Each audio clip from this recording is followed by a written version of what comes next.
যে একটুর জন্য জীবনটা আর কি ফিরে পেলাম। চলো তোমাদেরকে বলছি কি হয়েছিল। এই দুপুরবেলা রান্নাটা কমপ্লিট করে নিয়ে আমি ঘরে যখন এসেছিলাম, জিমিপুর পুরো ঝাঁপিয়ে পড়েছিল আমার ওপর, মা আমাকে একটু আদর করো। তা আমি ওকে একটু আদর করে দিচ্ছিলাম। আর এদিকে তারপর দুপুরবেলা খেয়ে দিয়ে আমি একটু ঘুমিয়ে পড়েছিলাম। আর দেখি তো পুরো সন্ধে হয়ে গেছে। আর তারপরে এত খিদে লেগেছিলো, ঘর খুঁজে দেখলাম একটা পাস্তার প্যাকেট অনেক দিন ধরে ছিল, অবশ্য বানানো হচ্ছিল না। আর ঘরে যেসব জিনিস ছিল তাই দিয়ে আমি পাস্তাটা বানিয়ে ফেললাম। আর ম্যাগি মশলাটা তো আমাদের বাড়ি খুব পছন্দ করে পাস্তার মধ্যে, আলাদা রকম কোনো পাস্তা মশলা আমি দিই না। তারপর আমিও খেয়ে নিলাম, আর এদিকে বড়মশাইকেও দিয়েছিলাম। আর আর কি হয়েছিল জানো তো, একটা কালার স্রাপ আমাদের ঘরের মধ্যে ঢুকছিল।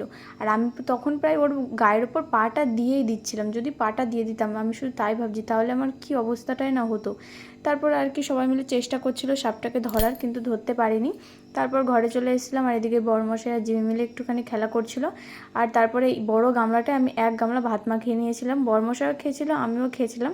তাই আর কি বড় গামলায় মাখিয়েছিলাম, আমার নিজেরই হাসি লাগছিল।